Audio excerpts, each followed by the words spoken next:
எல்லாருக்கும் வணக்கம். இப்போ நான் வந்து திருச்செங்கோட்டில் இருக்க அர்த்தநாதீஸ்வரை பற்றி ஒரு வீடியோ போடுறேன். அர்த்தநாதீஸ்வரர் வந்து ஆண் பாதி பெண் பாதியாக இருப்பாங்க. சிவனை சிவனையே வழிபடுறவர் ஒருத்தர் ஸ்பிரிங் முனிவர்னு ஒருத்தர் இருக்கார். அவர் எப்பயுமே சிவனை வழிபடுவார், சிவனையே சுற்றி சுற்றி வருவார் தினமும்.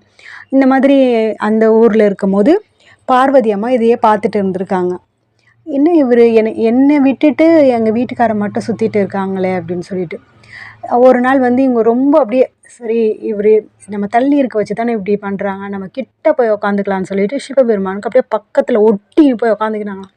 இப்போ இவர் எப்படி வந்து இவரை சுற்றுறாரு அப்படின்னு பார்க்கலான்ட்டு இவர் என்ன பண்ணியிருக்காரு, ஒரு வண்டு ரூபமாக மாறிட்டு சிவபெருமானை மட்டும் சுற்றிருக்காரு.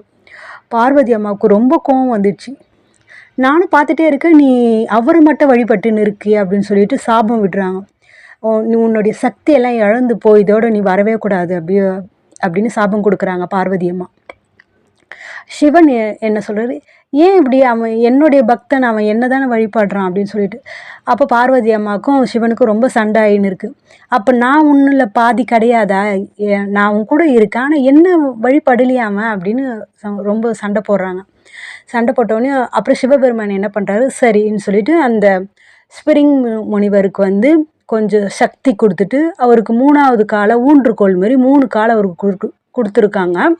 அப்புறம் பார்வதி அம்மாவும் சரி என்னுடைய உடம்புல உனக்கு நான் சரிபாகமாக உனக்கு பாதி கொடுக்குறேன் அப்படின்னு சொல்லிட்டு ஆண் பாதி பெண் பாதியாக உருவம் எடுத்திருக்காங்க. இதுதான் அர்த்தநாதீஸ்வரோடைய கதை. அது இல்லாமல் அவங்க என்ன சொல்கிறாங்கன்னா, நான் கல்யாணம் ஆன தம்பதிங்க இந்த கோயிலுக்கு வந்தாங்கன்னா ஒத்துமையாக இருக்கணும். அவங்க வந்து இந்த கோயிலுக்கு வந்தாங்கன்னா அதான் 2 பேரும் ஈக்குவல், நீ பெருசு நான் பெருசு கிடையாது, நம்ம 2 பேருமே ஒன்றுன்ற மாதிரி கணக்கில் தான் அவங்க அந்த மாதிரி உருவாயிருக்காங்க. அது இல்லாமல் அந்த அதோடைய சிறப்பு இன்னொன்று ஒன்று வந்து அந்த படிக்கட்டு ஏறுற பாரு 60வது படியில் ஒரு நாகலிங்கம் ஒன்று இருக்கும். 60 அடியில் அந்த 60வது படியில் தான் சத்தியம் பண்ணிட்டு ஏறணும். நம்ம 2 பேரும் எப்பயுமே பிரியாமல் ஒத்துமையாக இருக்கணும் அப்படின்னு சொல்லிட்டு அந்த வரத்தை வாங்கிட்டு தான் அந்த அம்மனை போய் பார்க்க முடியும். இந்த வீடியோ உங்களுக்கு பிடிச்சிருந்தாலும் லைக் பண்ணுங்கள். தேங்க்யூ.